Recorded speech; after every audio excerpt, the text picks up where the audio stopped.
এখন থেকে লোডশেডিং হবে অভিজাত এলাকায়। ঋণ খেলাপির সূচনা জিয়ার আমলে, বলেছেন প্রধানমন্ত্রী। কাউকে পরোয়া করেন না, জানালেন আবারও। তিস্তা প্রকল্পে চীনের সাথে থাকতে চায় ভারত, দিতে চায় আর্থিক সহযোগিতাও, জানালেন পররাষ্ট্রমন্ত্রী। ঢাকা সফর শেষে দিল্লি ফিরে গেলেন বিনয় মোহন কোয়াত্রা। কাল সমাবেশের অনুমতির জন্য ডিএমপিতে বিএনপি, সিদ্ধান্ত দেয়নি পুলিশ। ফিলিস্তিনে ইসরায়েলি বর্বরতার প্রতিবাদে মার্কিন দূতাবাস ঘেরাও ছাত্র জনতার। 2 যুগ পর চিত্রনায়ক সোহেল চৌধুরী হত্যা মামলার রায়। আজিজ মোহাম্মদ ভাই, বান্টি ইসলাম সহ 3 জনের যাবজ্জীবন, বাকি 6 জন খালাস। দেখছিলেন বিআরবি কেবল সংবাদ শিরোনাম, এবারে বিস্তারিত। কৃষকের যেন সমস্যা না হয়, তাই গ্রামের পরিবর্তে এখন থেকে অভিজাত এলাকায় লোডশেডিং দেওয়া হবে, সংসদে জানিয়েছেন প্রধানমন্ত্রী শেখ হাসিনা। বলেছেন, ক্যাপাসিটি চার্জ ছাড়া কোনো দেশেই বিদ্যুৎ কেন্দ্র হয় না। বিদ্যুৎ খাতে বিশেষ আইনে কাউকে দায়মুক্তি দেওয়া হয়নি। ঋণ খেলাপির সংস্কৃতি শুরু হয়েছে জিয়াউর রহমানের শাসনামলে, যা থেকে এখনো বের হওয়া যায়নি বলেও মন্তব্য তার। রিপোর্ট তাইমুর রশিদের। মাননীয় প্রধানমন্ত্রী শেখ হাসিনা দ্বাদশ জাতীয় সংসদের দ্বিতীয় অধিবেশনের সমাপনী ভাষণে নির্বাচন, বিদ্যুৎ ও আর্থিক খাতের নানা অনিয়মের সমালোচনার জবাব দেন সংসদ নেতা প্রধানমন্ত্রী শেখ হাসিনা। বলেন, যারা আজ নির্বাচন ও আর্থিক অনিয়ম নিয়ে কথা বলেন, তাদের নিজের দলের জন্ম ও অপকর্মগুলো আয়নায় দেখা উচিত। বলেন, 14-15 বছরে যে উন্নয়ন হয়েছে তা 29 বছরেও কেউ করতে পারেনি। আজকে যে কথা আসে ঋণ খেলাপি, এই ঋণ খেলাপি কালচার কখন শুরু? ওই জিয়াউর রহমান যখন অবৈধভাবে ক্ষমতা দখল করে ক্ষমতাকে কুক্ষিগত করে, ঠিক সেই থেকেই শুরু, যার ধারাবাহিকতা আমরা দেখেছি এরশাদের আমলে, খালেদা জিয়ার আমলে, এবং সেখান থেকে এখনো পূর্ণ মুক্তি পাওয়া যায়নি। এটাই হলো বাস্তবতা। তারপরে আমাদের প্রচেষ্টা আছে। শেখ হাসিনা বলেন, মেট্রো রেল, পদ্মা সেতু, রূপপুরের মতো মেগা প্রকল্প নিয়ে প্রশ্ন তোলে অর্বাচীনরা। বিদ্যুৎ খাতের উন্নতিও চোখে পড়ে না। প্রশ্ন রাখেন, পৃথিবীর কোন দেশে ক্যাপাসিটি চার্জ ছাড়া বিদ্যুৎ উৎপাদন হয়? জানান লোডশেডিং নিয়ে পরিকল্পনার কথা। পৃথিবীর এমন কোন দেশ আছে যেখানে ক্যাপাসিটি চার্জ ছাড়া বিদ্যুৎ কেন্দ্র নির্মাণের চুক্তি স্বাক্ষর হয়? একটা দেশ দেখান, একটা দেশ দেখান। এই ক্যাপাসিটি চার্জ বলে বলে সব চিৎকার, এটা বলে চিৎকার, ওটা বলে চিৎকার। বিশেষ আইনে কাউকে কিন্তু দায়মুক্তি দেওয়া হয়নি, বরং বেসরকারি খাতে প্রথম বিদ্যুৎ কেন্দ্র করেছিল সামিত খুলনায়। তারা ওই বিদ্যুৎ কেন্দ্র সম্পন্ন করতে দেরি করেছিল। যে কদিন দেরি করেছে, প্রতিদিন $10,000 করে তাদের ফাইন দিতে হয়েছে, আর সেই ফাইন আমি আদায় করেছি। 1000 মেগাওয়াট বা 2000 মেগাওয়াট যেদিন লোডশেডিং হবে, আমার গ্রামে লোডশেডিং আর দেবে না, দেবা গুলশান, বাড়িদারা, বনানী, বড় লোকদের জায়গায়, যারা সব থেকে বেশি বিদ্যুৎ ব্যবহার করে। বাড়িতে লিফট, বাড়িতে টেলিভিশন, বাড়িতে এয়ার কন্ডিশন, তো তারা একটু 2 ঘন্টা করে দিলে আমার কিন্তু অনেক সাশ্রয় হয়, আর কৃষকের আর অভাব হবে না। এখন তো সেটাই করবে। এটা মন্ত্রীকে, প্রতিমন্ত্রীকে বলছিলাম, তুমি যেখানে থাকো ওইখানে লোডশেডিং দেখতে চাই। প্রধানমন্ত্রী বলেন, নির্বাচনকে সবসময় প্রশ্নবিদ্ধ করতে চায় বিএনপি। স্মরণ করিয়ে দেন, আওয়ামী লীগের প্রতি আস্থা তৈরি হয়েছে জনগণের। যে কাজগুলো আমরা করেছি, যার শুভ ফলটা দেশবাসী পাচ্ছে, সেটাকে স্বীকার করেন। কিন্তু প্রত্যেকটা কাজকে যদি প্রশ্নবিদ্ধ করার উদ্দেশ্যে করা হয়, তাতে কি করতে পারেন? জনগণের কাছ থেকে কিন্তু আমাকে দূরে সরাতে পারবেন না। আমার একটা শক্তি হচ্ছে জনগণ, তাদের শক্তি নিয়েই আমি চলি। সেখানে একটা আস্থা সৃষ্টি হয়েছে জনগণের মাঝে, যে আমি তাদের জন্য কাজ করি। কাজে এই আস্থা, বিশ্বাসটাই হচ্ছে আমার একমাত্র সম্বল, আর এই সম্বল নিয়েই আমি চলি। এই জন্য আমি কাউকে পরোয়া করি না। যতক্ষণ আমার দেশবাসী আমার পাশে আছে, আমি কাউকে পরোয়া করি না। সংসদ সদস্যদের নিজ এলাকার মানুষের কল্যাণে কাজ করার, পাশে থাকার নির্দেশ দেন প্রধানমন্ত্রী শেখ হাসিনা। পরে অধিবেশনের সমাপনী ঘোষণা করেন স্পিকার। শেষে সমাপ্তি ঘোষণা করিতেছি। তাইমুর রশিদ, বাংলা ভিশন, ঢাকা। গণপ্রজাতন্ত্রী। শেয়ার বাজারে সরকারি প্রতিষ্ঠানগুলোকে অন্তর্ভুক্ত করতে অর্থ বিভাগকে নির্দেশ দিয়েছেন প্রধানমন্ত্রী শেখ হাসিনা। শেরেবাংলা নগরে এনইসি সম্মেলন কেন্দ্রে জাতীয় অর্থনৈতিক পরিষদের নির্বাহী কমিটি একনেকের সভায় তিনি এই নির্দেশনা দেন। এ সময় খুলনা মেডিকেল বিশ্ববিদ্যালয়ে নিজের নাম থাকায় উষ্মা প্রকাশ করেন প্রধানমন্ত্রী। সংশ্লিষ্টদের বলেছেন তার নাম ব্যবহার করে আর যেন প্রকল্প না নেওয়া হয়। রিপোর্ট সৈয়দ আব্দুল মুহিতের। বৃহস্পতিবার শেরেবাংলা নগরে জাতীয় অর্থনৈতিক পরিষদের নির্বাহী কমিটির বৈঠকে সভাপতিত্ব করেন প্রধানমন্ত্রী শেখ হাসিনা। পিরোজপুর ও ঝালকাঠি জেলার গুরুত্বপূর্ণ পল্লী অবকাঠামো উন্নয়ন, বরিশাল জেলার গ্রামীণ অবকাঠামো উন্নয়ন, ছাতক সিমেন্ট কোম্পানি লিমিটেডের সংশোধিত প্রকল্প এবং শেখ হাসিনা মেডিকেল বিশ্ববিদ্যালয় খুলনা সহ 10টি প্রকল্পে 5,563 কোটি টাকা অনুমোদন দেয়া হয়। এ সময় প্রকল্পে নিজের নাম ব্যবহার না করতে প্রধানমন্ত্রীর অনুশাসনের কথা জানান পরিকল্পনা সচিব সত্যজিৎ কর্মকার। শেখ হাসিনা নামটা বাদ দিতে হবে এবং মুরাল যেটি আছে সেটা বাদ দিয়ে এই মুরালের টাকাটা অন্য জায়গায় খরচের ব্যবস্থা করতে হবে। যে এটি বাদ দেওয়া হলে এখন আইন পরিবর্তন করতে হবে। ইতিমধ্যে জাতীয় সংসদে আইনটি পাশ হয়ে গেছে এবং এই বিষয়ে মাননীয় প্রধানমন্ত্রী একটু উষ্মা প্রকাশ করেছেন ওনার নাম ব্যবহারের ক্ষেত্রে এবং ভবিষ্যতে বলেছেন যে এই মাননীয় প্রধানমন্ত্রীর নাম ব্যবহারে উনি অনুমতি দিবেন না। পরিকল্পনা সচিব জানান অল্প টাকার জন্য আটকে থাকা 364টি প্রকল্প শেষ হচ্ছে জুনেই। আর সরকারি প্রতিষ্ঠানগুলোকে বাজারে প্রতিযোগী হিসেবে গড়তে শেয়ার বাজারে তালিকাভুক্তির নির্দেশ দেন প্রধানমন্ত্রী। শেয়ার বাজারে সরকারি প্রতিষ্ঠান কোম্পানিগুলি যেন অন্তর্ভুক্ত হওয়ার বিষয়ে অর্থ বিভাগ একটা কার্যকর উদ্যোগ নেয়, সেটা অর্থ বিভাগকে অর্থ সচিব মহোদয়কে দায়িত্ব দিয়েছেন। মাননীয় প্রধানমন্ত্রী এটার উপরে জোর দিলেন এবং তিনি বললেন যে নিয়ম আছে 3 বছর, ওই 3 বছর তাকে দেখো এবং অবজার্ভ করো। যাদের 3 বছর হয়ে গেছে তাদেরকে বলো তোমরা তোমাদের প্রফিট বৃদ্ধি করো যাতে তোমাদেরকে পাবলিক এনলিস্টমেন্ট করা যায়, স্টক এনলিস্টমেন্ট করা যায়। নদীতে ব্রিজ দেওয়ার ক্ষেত্রে উচ্চতা ও স্রোত বাধাগ্রস্ত যাতে না হয় সেদিকে খেয়াল রাখার নির্দেশও দেন প্রধানমন্ত্রী শেখ হাসিনা। আরেকটি হচ্ছে নদীতে যেসব ব্রিজ নির্মাণ হচ্ছে। সৈয়দ আব্দুল মুহিত, বাংলাভিশন, ঢাকা। দেশে অসাধু ব্যবসায়ীরা যাতে ইচ্ছে মতো দ্রব্যমূল্য নির্ধারণ করে জনদুর্ভোগ বাড়াতে না পারে সে ব্যাপারে প্রতিযোগিতা কমিশনকে কঠোর নজরদারি বাড়ানোর নির্দেশ দিয়েছেন রাষ্ট্রপতি মোহাম্মদ শাহাবুদ্দিন। বঙ্গভবনে বাণিজ্য প্রতিমন্ত্রী আহসানুল ইসলাম টিটুর নেতৃত্বে প্রতিযোগিতা কমিশনের একটি প্রতিনিধি দল সাক্ষাৎ করতে গেলে রাষ্ট্রপতি এই নির্দেশনা দেন। তিনি বলেন, ব্যবসা ও ভোক্তা বান্ধব পরিবেশ গড়ে তুলতে প্রতিযোগিতা কমিশনকে জনসচেতনতা ও প্রতিযোগিতার সংস্কৃতি গড়ে তুলতে হবে। পাশাপাশি উন্নয়ন কার্যক্রমের স্বচ্ছতা ও জবাবদিহিতা নিশ্চিতে কমিশনের ভূমিকা খুবই গুরুত্বপূর্ণ বলেও উল্লেখ করেন রাষ্ট্রপতি। এর আগে রাষ্ট্রপতির সঙ্গে সাক্ষাৎ করে বেসরকারি বিশ্ববিদ্যালয় সমিতির একটি প্রতিনিধি দল। চট্টগ্রামে বিমান দুর্ঘটনায় শাহাদাত বরণকারী স্কোয়াড্রন লিডার আসিম জাওয়াদের গ্রামের বাড়ি ও এলাকায় নেমে এসেছে শোকের ছায়া। একমাত্র ছেলেকে হারিয়ে শোকস্তব্ধ তার বাবা মা। অসীম জাওয়াদের মানিকগঞ্জের সাটুরিয়া উপজেলার গোপালপুর এলাকার ডাক্তার মোহাম্মদ আমানুল্লাহর ছেলে। তার মা Nilufa Khanam Savar cantonment school and কলেজের শিক্ষক ছিলেন। আসিম নারায়ণগঞ্জে বিয়ে করেছেন। তার স্ত্রী অন্তর আক্তার, 6 বছরের একটি মেয়ে ও 1 বছরের একটি ছেলে রয়েছে। আসিম জাওয়াদের মামা বাংলাদেশ বেতারের মানিকগঞ্জের সংবাদদাতা ও প্রেস ক্লাবের সাবেক সভাপতি সুরুজ খান জানান, আসিম একজন চৌকস অফিসার ছিলেন। শোকাগ্রস্ত পরিবারের সদস্যদেরও সমবেদনা জানাচ্ছেন স্বজন ও প্রতিবেশীরা।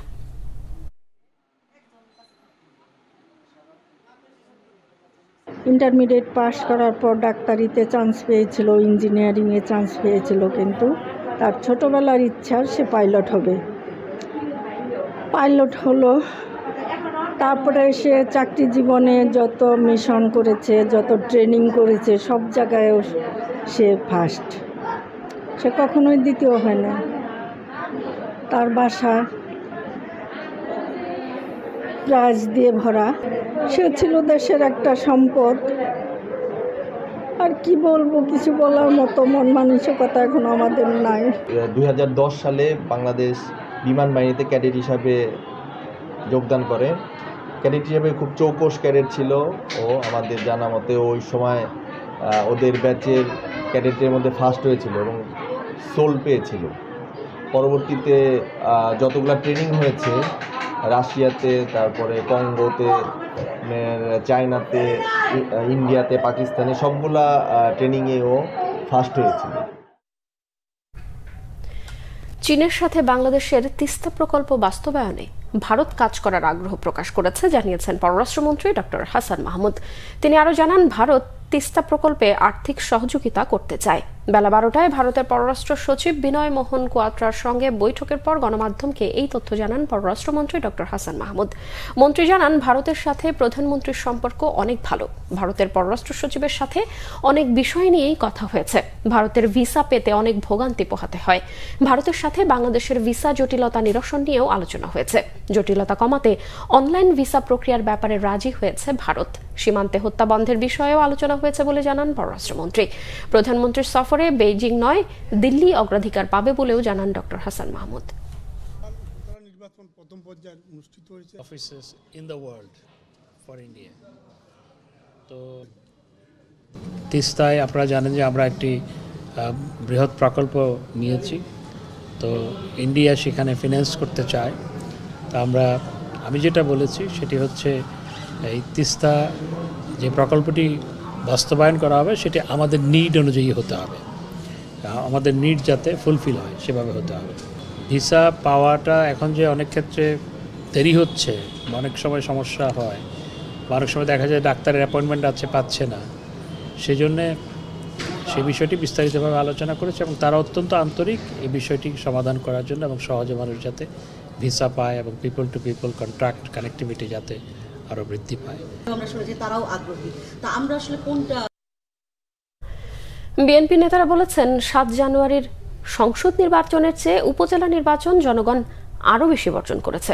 ভোটাররা এখন ভোট কেন্দ্রে যায় না, এমনকি নিজেদের নেতাকর্মী সমর্থকদেরও কেন্দ্রে নিতে পারেনি আওয়ামী লীগ। এদিকে রাজধানীতে শুক্র ও শনিবার সমাবেশ নিয়ে ডিএমপি কার্যালয়ে পুলিশ কর্মকর্তাদের সঙ্গে বৈঠক করেছে বিএনপির একটি প্রতিনিধি দল। আরও জানাচ্ছেন জাহাঙ্গীর আকন্দ।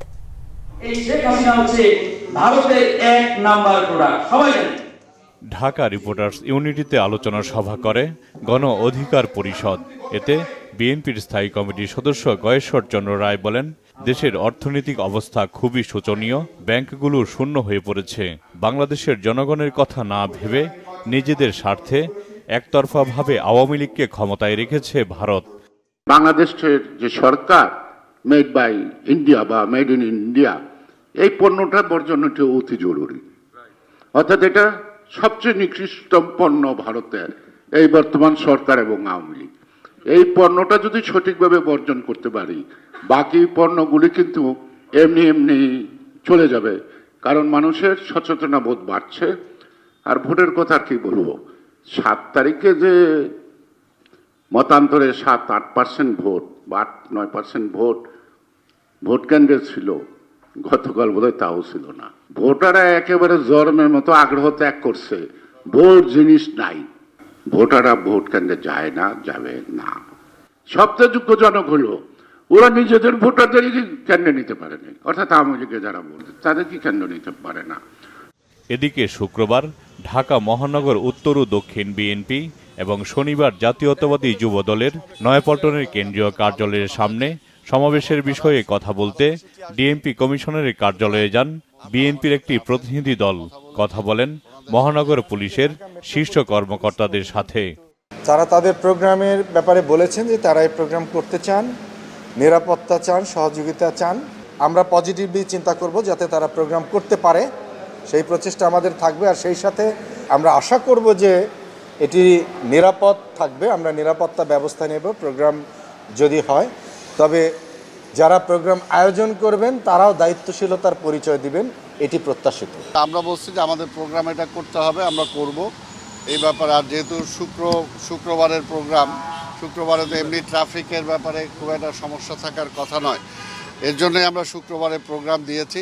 সেই বিষয়টা আমরা আলোচনা করেছি, তাদের দিক থেকে সমস্যা নাই, তারা বলছে আমরা পজিটিভ।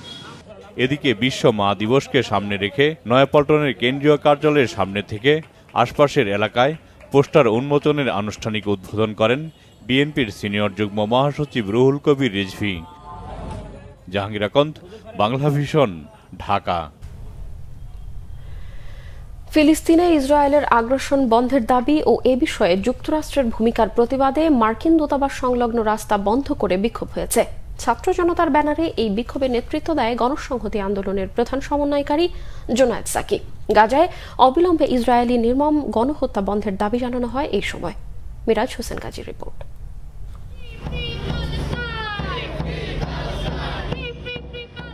ফিলিস্তিনে নৃশংস গণহত্যাযজ্ঞে ইসরায়েলকে সামরিক ও আর্থিক সহায়তা দিয়ে বিশ্বব্যাপী সমালোচনায় বিদ্ধ মার্কিন যুক্তরাষ্ট্র।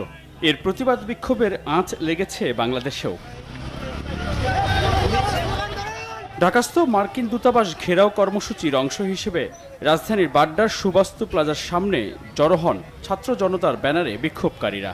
এরপর নানা স্লোগান দিয়ে মিছিল সহকারে মার্কিন দূতাবাস অভিমুখে রওনা হলে নতুন বাজার এলাকায় তাদের আটকে দেয় পুলিশ। এ সময় ফিলিস্তিনের পতাকা নিয়ে রাস্তা অবরোধ করা হয়। অবিলম্বে ফিলিস্তিন রাষ্ট্র প্রতিষ্ঠা ও ইসরায়েলকে সহায়তা বন্ধে যুক্তরাষ্ট্রের প্রতি আহ্বান জানান বিক্ষোভকারীরা। মার্কিনী মদতে মূলত ইসরায়েলি ফিলিস্তিনের উপরে হামলা চালিয়ে যাচ্ছে। আমাদের সরকার ইউএস এম্বাসি পর্যন্ত যেতে দেয়নি, আমরা কি হামলা করব তার উপরে? সকল অন্যায়ের বিরুদ্ধে প্রতিবাদ গড়ে তুলুন এবং ফিলিস্তিনের যেই আজকে যে গণহত্যা হচ্ছে তার বিরুদ্ধে প্রতিদিন প্রতি মুহূর্তে সোচ্চার থাকুন। The US has given billions of dollars to Israel. Without US support, Israeli occupation of Palestinian lands would not survive. বিক্ষোভ কর্মসূচিতে গণসংহতি আন্দোলনের প্রধান সমন্বয়ক জোনায়েদ সাকি বলেন, একদিকে গণতন্ত্রের কথা আর অন্যদিকে মানবতার বিরুদ্ধে অপরাধে সমর্থন। এই দ্বৈতনীতি বন্ধে মার্কিন সরকারের প্রতি আহ্বান জানান তিনি। আমরা পরিষ্কার করে বলতে চাই যুক্তরাষ্ট্রের দূতাবাসের কাছে, প্যালেস্টাইনে গাজায় যে গণহত্যা চলছে পুরো মানব সভ্যতা আজকে ধূলিসাৎ হয়ে যায়। কাজেই ওই ইসরায়েলি গণহত্যা যে সহায়তা বন্ধ করুন, অবিলম্বে গণহত্যা বন্ধ করুন, দখলদারিত্বের অবসান করুন, প্যালেস্টাইনকে মুক্ত করুন। ফিলিস্তিনে নিরপরাধ নারী, পুরুষ ও শিশু হত্যা নিয়ে একটি পথনাটক ও যুক্তরাষ্ট্র বিরোধী প্যারোডি সঙ্গীত পরিবেশন করা হয় কর্মসূচিতে। মিরাজ হোসেন গাজী, বাংলা ভিশন, ঢাকা। 2 যুগ পর চিত্রনায়ক সোহেল চৌধুরী হত্যা মামলায় 9 আসামির মধ্যে আজিজ মোহাম্মদ ভাই, বান্টি ইসলাম ও আদনান সিদ্দিকীকে যাবজ্জীবন কারাদণ্ড আর বাকি 6 জনকে খালাস দিয়েছে আদালত। বৃহস্পতিবার দুপুরে ঢাকায় দ্রুত বিচার ট্রাইব্যুনাল 2 এর বিচারক অরুণাভ চক্রবর্তীর আদালত এই রায় ঘোষণা করবেন। আসামি পক্ষের আইনজীবী জানান, রাষ্ট্রপক্ষ মামলাটি প্রমাণ করতে ব্যর্থ হওয়ায় 6 জন খালাস পেয়েছে। রায়ে অসন্তোষ প্রকাশ করে উচ্চ আদালতে যাওয়ার কথা জানিয়েছেন রাষ্ট্রপক্ষের কৌঁসুলিরা। বিস্তারিত দীপন দেওয়ানের রিপোর্টে। 90 দশকের জনপ্রিয় নায়ক সোহেল চৌধুরীকে 1998 সালের 17 ডিসেম্বর রাজধানীর বনানীর ট্রাম্প ক্লাবে গুলি করে হত্যা করে সন্ত্রাসীরা। ওই ঘটনায় তার ভাই তহিদুল ইসলাম চৌধুরী বাদী হয়ে গুলশান থানায় মামলা করেন। হত্যাকাণ্ডের পরের বছর আজিজ মোহাম্মদ ভাই সহ 9 জনের বিরুদ্ধে অভিযোগপত্র দেয় ডিবি পুলিশ। এর 2 বছর পর 2001 সালে বিচার শুরু হয়। ওই আদেশ চ্যালেঞ্জ করে এক আসামি উচ্চ আদালতে গেলে আটকে যায় বিচার কার্যক্রম। দীর্ঘ 2 দশক পর উচ্চ আদালতের আদেশে ফের শুরু হয় মামলার বিচার কাজ। চলতি বছরের 28 এপ্রিল রাষ্ট্র ও আসামি পক্ষের যুক্তিতর্ক শেষে 9 মে রায়ের দিন ঠিক করেন বিচারক। বৃহস্পতিবার দুপুরে ঢাকার দ্রুত বিচার ট্রাইব্যুনাল 2 এর বিচারক অরুণাভ চক্রবর্তীর আদালত আজিজ মোহাম্মদ ভাই, বান্টি ইসলাম ও আদনান সিদ্দিকীকে যাবজ্জীবন ও 2 লাখ টাকা জরিমানা করেন। যেহেতু এই সাক্ষী যারা দিয়েছে তারা গা বাঁচিয়ে সাক্ষী দিয়েছে এবং তাদের চেষ্টা করা হয়েছে যে আসামিদেরকে এই মামলা থেকে কীভাবে খালাস করানো যায়, অব্যাহত এই ধরনের একটা অপচেষ্টা ছিল। তারপরেও অন্যান্য সাক্ষীদের যে সাবস্টেন্সিয়াল যে সাক্ষী, তাদের সাক্ষীর উপর ভিত্তি করে এই মামলাটা আজকে এই সাজাটা দেওয়া হলো। এদিকে আসামি পক্ষের আইনজীবী বলেন, একজন সাক্ষী ছাড়া আর কেউ এই হত্যার ব্যাপারে তথ্য দেয়নি। কোনো সাক্ষী আদালতে এসে কারো নাম বলে নাই। তদুপরি এই মামলায় দেখা যায় বিজ্ঞ আদালত 3 জনকে সাজা দিয়েছেন, সেটা সঠিক হয়নি বলে আমরা মনে করি যে এটা আদালতে ব্যালেন্স রায় দিয়েছে। যেহেতু উনি সুনামধন্য ব্যক্তি ছিলেন, চিত্রনায়ক ছিলেন, এই কারণে তাকে সাজা দেওয়া হয়। দীপন দেওয়ান, বাংলা ভিশন, ঢাকা। শুরু হলো চলতি বছরের হজ ফ্লাইট। বৃহস্পতিবার ভোর 4টায় 409 জন হজযাত্রী নিয়ে জেদ্দার উদ্দেশ্যে ঢাকা ছেড়ে গেছে প্রথম ফ্লাইট। শাহজালাল আন্তর্জাতিক বিমানবন্দরে হজযাত্রী পরিবহনের কার্যক্রমের আনুষ্ঠানিকভাবে উদ্বোধন করেন ধর্মমন্ত্রী ফরিদুল হক খান। এ সময় তিনি হজযাত্রীদের সাথে দায়িত্বশীল আচরণ করতে সংশ্লিষ্ট সকলের প্রতি আহ্বান জানান। গোলাম মারুল্লাহ হাসানের রিপোর্ট। চাঁদ দেখা সাপেক্ষে আগামী 16 জুন পালিত হতে পারে পবিত্র হজ। ওই দিন সারা বিশ্বের লাখো মুসলমানের লাব্বাইক আল্লাহুম্মা লাব্বাইক ধ্বনিতে মুখরিত হয়ে উঠবে পবিত্র ভূমি আরাফাতের ময়দান। হজ যাত্রীর প্রথম ফ্লাইটের সময় নির্ধারণ ছিল বৃহস্পতিবার সকাল 7টায়।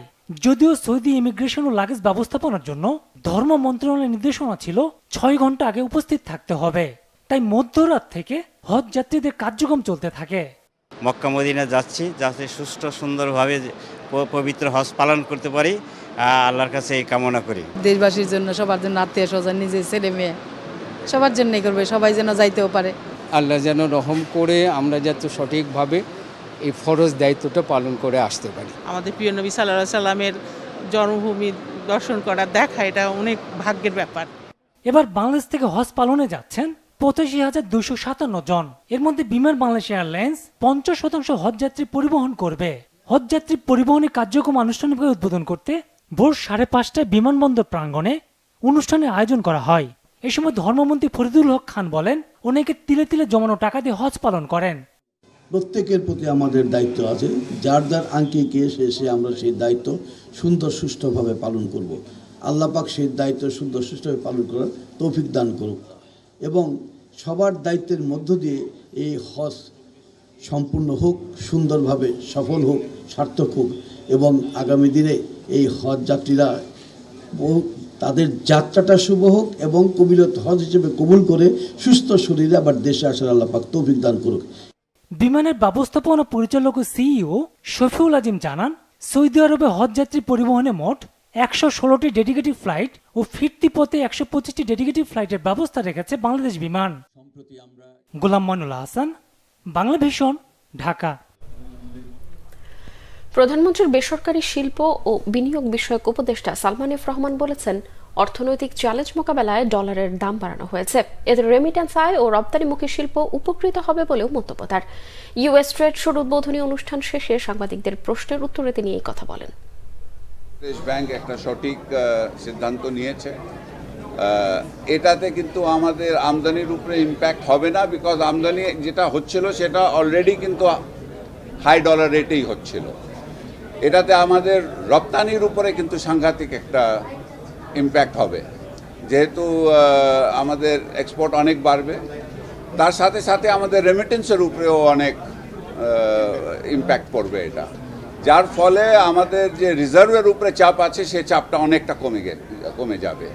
ইনফ্লেশনটা আমাদের নিয়ন্ত্রণে আনা খুবই প্রয়োজন।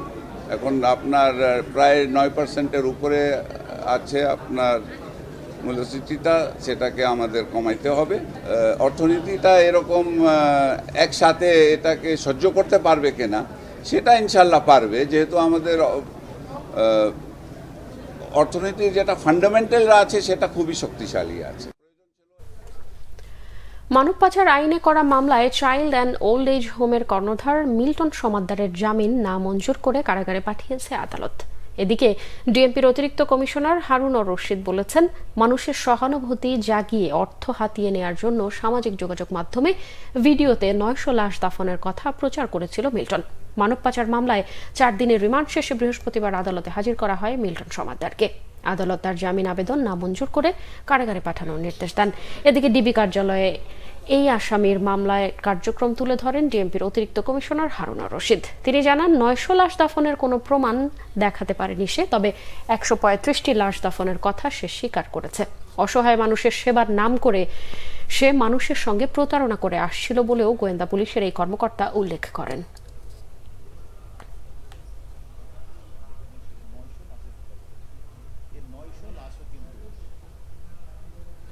আরো কিছু খবর নিয়ে এখন দেখুন একটি ডেস্ক রিপোর্ট।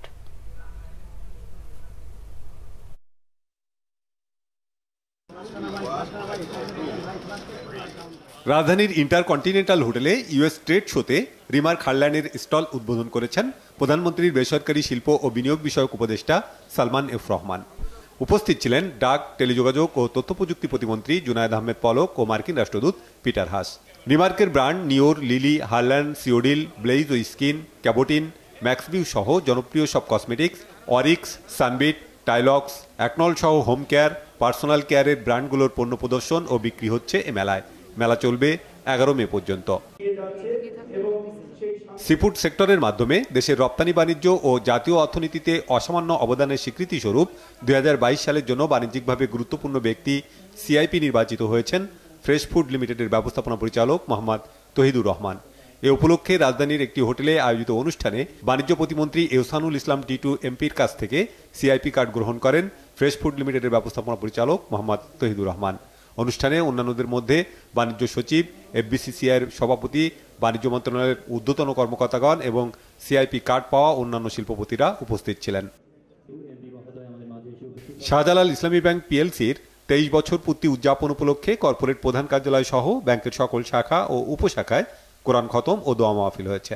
এতে দেশ ও জাতির কল্যাণ কামনায় বিশেষ মোনাজাত করা হয়। প্রধান কার্যালয়ের পশ্চাৎ সভাকক্ষে প্রতিষ্ঠাবার্ষিকীর কেক কাটা হয়। প্রধান অতিথি ছিলেন শাহজালাল ইসলামী ব্যাংকের ভাইস চেয়ারম্যান মোহাম্মদ ইউনুস এবং বিশেষ অতিথি ছিলেন ভাইস চেয়ারম্যান মহিউদ্দিন আহমেদ, পরিচালক মোহাম্মদ সানাউল্লাহ শাহিদ, আক্কাসউদ্দিন মোল্লা, ইঞ্জিনিয়ার মোহাম্মদ তহিদুর রহমান, আব্দুল হালিম, ফকির আক্তারুজ্জামান, খন্দকার সাকিব আহমেদ এবং ব্যবস্থাপনা পরিচালক মোসলেউদ্দিন আহমেদ। তৈরি পোশাক, নিট, বস্ত্রশিল্প খাতে ও দেশের রপ্তানি বাণিজ্যে বিশেষ অবদানের স্বীকৃতি স্বরূপ সিআইপি নির্বাচিত হয়েছেন লিবার্টি নিটওয়ার্ড লিমিটেডের ব্যবস্থাপনা পরিচালক ইঞ্জিনিয়ার মোহাম্মদ শামসুজ্জামান। এ উপলক্ষে রাজধানীর একটি হোটেলে আয়োজিত অনুষ্ঠানে বাণিজ্য প্রতিমন্ত্রী এহসানুল ইসলাম টিটু এমপির কাছ থেকে প্রতিষ্ঠানটির ব্যবস্থাপনা পরিচালক engineer Mohammad Shamsuzzaman CIP card গ্রহণ করেন। মাইক্রোফাইবার গ্রুপের সহযোগী প্রতিষ্ঠান লিবার্টি নিটওয়ার্ড লিমিটেড কর্মসংস্থান সৃষ্টি সহ জাতীয় অর্থনীতিতে গুরুত্বপূর্ণ ভূমিকা পালন করে আসছে। গাজায় ইসরায়েলি হামলার প্রতিবাদ ও স্বাধীন ফিলিস্তিন রাষ্ট্রের দাবির প্রতি সংহতি জানিয়ে র্যালি ও মানববন্ধন করেছে Bangladesh university of health sciences BUHS এর শিক্ষার্থীরা। বিশ্ববিদ্যালয় ক্যাম্পাস সংলগ্ন দারুস সালাম রোডে এ কর্মসূচি পালন করেন তারা। বিশ্ববিদ্যালয়ের উপাচার্য অধ্যাপক ডাক্তার ফরিদুল আলমের নেতৃত্বে বিশ্ববিদ্যালয়ের ডিন, রেজিস্ট্রার, প্রক্টর, শিক্ষক ও শিক্ষার্থীরা এতে অংশ নেন। সকল আগ্রাসনের তীব্র নিন্দা জানিয়ে অবিলম্বে ইসরায়েলি অভিযান বন্ধের আহ্বান জানান বক্তারা। দেশের রপ্তানি বাণিজ্যে ও তৈরি পোশাক, নিট, বস্ত্র শিল্প খাতে বিশেষ অবদানের স্বীকৃতি স্বরূপ 2022 সালের জন্য সিআইপি নির্বাচিত হয়েছেন নিটওয়ার লিমিটেডের ব্যবস্থাপনা পরিচালক মোহাম্মদ মফিজুল ইসলাম। বাণিজ্য প্রতিমন্ত্রী এহসানুল ইসলাম টিটু এমপির কাছ থেকে প্রতিষ্ঠানটির ব্যবস্থাপনা পরিচালক মোহাম্মদ মফিজুল ইসলাম সিআইপি কার্ড গ্রহণ করেন। নিটওয়ার লিমিটেড দেশের অর্থনীতিতে গুরুত্বপূর্ণ ভূমিকা পালন করে আসছে। ঢাকায় ইব্রাহিম কার্ডিয়াক হাসপাতাল এবং রিসার্চ ইনস্টিটিউটে তরুণদের সংগঠন মোমেটস প্রি অপারেটিভ এবং পোস্ট অপারেটিভ ওয়ার্ডে পালস অক্সিমিটার এবং স্টিমার মেশিন অনুদান দিয়েছে। মোমেটসের প্রতিষ্ঠাতা ও প্রধান নির্বাহী কর্মকর্তা ইকমাল মমিন এসব চিকিৎসা সরঞ্জাম হাসপাতাল কর্তৃপক্ষের কাছে হস্তান্তর করেন। হাসপাতালের পরিচালকরা এই সময় উপস্থিত ছিলেন। বিড়ির ওপর থেকে শুল্ক ও অগ্রিম আয়কর প্রত্যাহার এবং শ্রমিকদের মজুরি বৃদ্ধি সহ 5 দফা দাবিতে বগুড়ায় বিড়ি শ্রমিকরা মানববন্ধন করেছে।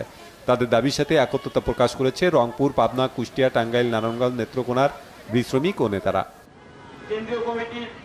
কেন্দ্রীয় বিএনপির পল্লী উন্নয়ন বিষয়ক সম্পাদক ও পঞ্চগড় জেলা বিএনপি সদস্য সচিব ফরাদ হোসেন আজাদ অভিযোগ করেছেন, উপজেলা নির্বাচন নিয়ে তার বক্তব্যের একটি অংশ সুপার এডিট করে প্রচার করা হয়েছে। জেলা প্রেস ক্লাবের সংবাদ সম্মেলনে তিনি আরও বলেন, দলীয় নির্দেশনা না মেনে যারা নির্বাচন করছে তারা দলীয় পদ হারাবেন। ফেসবুকে মিথ্যা তথ্য ও ভুয়া কন্টেন্ট প্রচার করে মানহানির অভিযোগ এনে এর প্রতিবাদে সংবাদ সম্মেলন করেছেন নীলফামারী কলেজ ছাত্র কাজল মিয়া। দুপুরে সৈয়দপুর উপজেলার বানিয়াপাড়া চৌধুরী বাজারে সংবাদ সম্মেলনে প্রতারক চক্রের শাস্তির দাবি জানান তিনি। Bangla vision news desk. এবারে খেলার সংবাদ।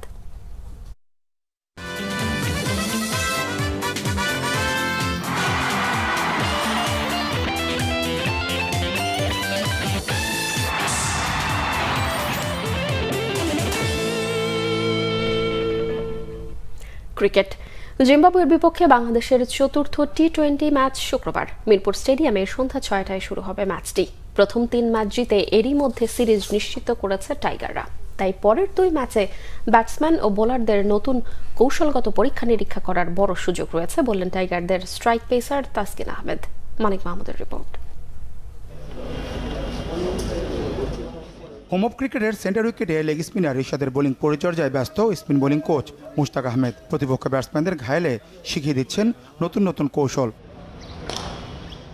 জিম্বাবুয়ের বিপক্ষে প্রথম 3 ম্যাচ জিতে সিরিজ নিশ্চিত হয়েছে বাংলাদেশের। তবে প্রত্যাশা অনুযায়ী পারফরমেন্স ছিল না ব্যাটিং ও বোলিংয়ে। বিশ্বকাপের আগে এটাই বড় দুশ্চিন্তা শান্তর দলের। জিম্বাবুয়ের মতো সহজ প্রতিপক্ষের বিপক্ষেও টপ অর্ডারে ব্যর্থ লিটন শান্তরা অস্বস্তিতে দল, বলেন পেসার তাসকিন। যতই কথা হচ্ছে জিম্বাবুয়ে নিয়ে, আবার যদি একটা ম্যাচ হেরে যাই তখন কিন্তু আবার অন্যরকম কথা হবে যে জিম্বাবুয়ের সাথে হারছে। জিতলে ক্রেডিটটা কম পাই আমরা ছোট টিমের সাথে খেললে। ব্যাটিং বা বোলিং যেদিনই খারাপ হয়, বাইরের ফ্যান্স বা বাইরের যারাই আছেন সবার থেকে বেশি ডিসঅ্যাপয়েন্টেড কিন্তু আমরাই সবার আগে, কারণ দিন শেষে আমাদেরই খেলতে হয়। এবং আমরা কিন্তু কনসিস্টেন্টলি কাজ করেই যাচ্ছি কিভাবে আমাদের ব্যাটিং বা বোলিং আরও ইমপ্রুভ করা যায়। এটা আমরাও বুঝতে পারছি যে আমাদের এক্সপেকটেশন ওয়াইজ স্টার্ট হচ্ছে না, এটা নিয়ে কাজ হচ্ছে এবং আসলে সর্বোচ্চ চেষ্টা করা ছাড়া তার কোনো কিছুই হাতে নেই।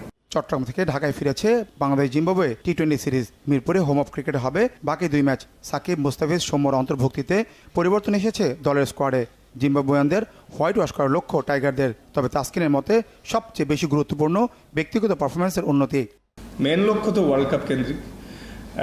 সবাই মানে টিম ওয়াইজ এবং যে যার জায়গা থেকে যদি 5-10% ইমপ্রুভমেন্ট নিয়ে ওয়ার্ল্ড কাপে ঢুকতে পারি, ভালো ক্রিকেট খেলতে পারবো এবং আমাদের স্টার্টটা অনেক ইম্পর্টেন্ট হবে। তো আমাদের প্রত্যেকটা প্লেয়ারের ইন্ডিভিজুয়াল আলাদা আলাদা রোল আছে। সে তার রোলটা অনুযায়ী খেলার চেষ্টা করে।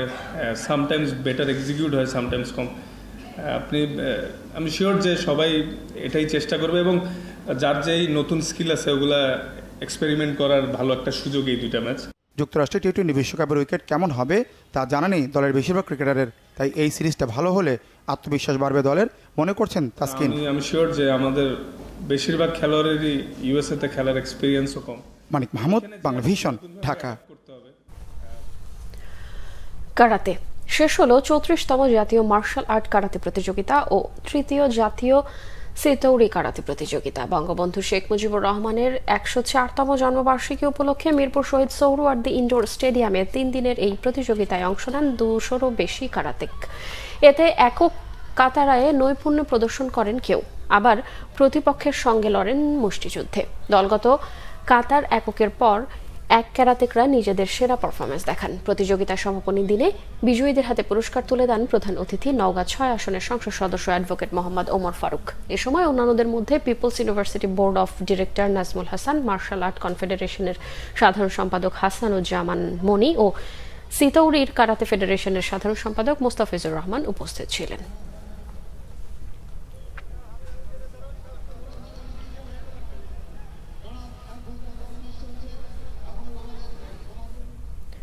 সংবাদ শেষ করব বিআরবি কেবল শিরোনামগুলো আরো একবার জানিয়ে। এখন থেকে লোডশেডিং হবে অভিজাত এলাকায়। ঋণ খেলাপির সূচনা জিয়ার আমলে, বলেছেন প্রধানমন্ত্রী। কাউকে পরোয়া করেন না, জানালেন আবারও। তিস্তা প্রকল্পে চীনের সাথে থাকতে চায় ভারত, দিতে চায় আর্থিক সহযোগিতাও, জানালেন পররাষ্ট্রমন্ত্রী। ঢাকা সফর শেষে দিল্লি ফিরে গেলেন বিনয় মোহন কোয়াত্রা। কাল সমাবেশের অনুমতির জন্য ডিএমপিতে বিএনপি, সিদ্ধান্ত দেয়নি পুলিশ। ফিলিস্তিনে ইসরায়েলি বর্বরতার প্রতিবাদে মার্কিন দূতাবাস ঘেরাও ছাত্র জনতার। 2 যুগ পর চিত্রনায়ক সোহেল চৌধুরী হত্যা মামলার রায়। আজিজ মোহাম্মদ ভাই, বান্টি ইসলাম সহ 3 জনের যাবজ্জীবন, বাকি 6 জন খালাস। এই ছিল এখনকার মতো। পরের সংবাদ রাত 1টায়। এর আগে রয়েছে নিউজ 20 দেখার আমন্ত্রণ রইল। এছাড়াও বাংলা ভিশন সংবাদ ও সংবাদ সংশ্লিষ্ট অনুষ্ঠান দেখতে ভিজিট করুন www.bvnews24.com ও facebook.com/banglavishnnews এবং সাবস্ক্রাইব করুন youtube.com/banglavishnnews। এতক্ষণ সঙ্গে থাকায় ধন্যবাদ সবাইকে।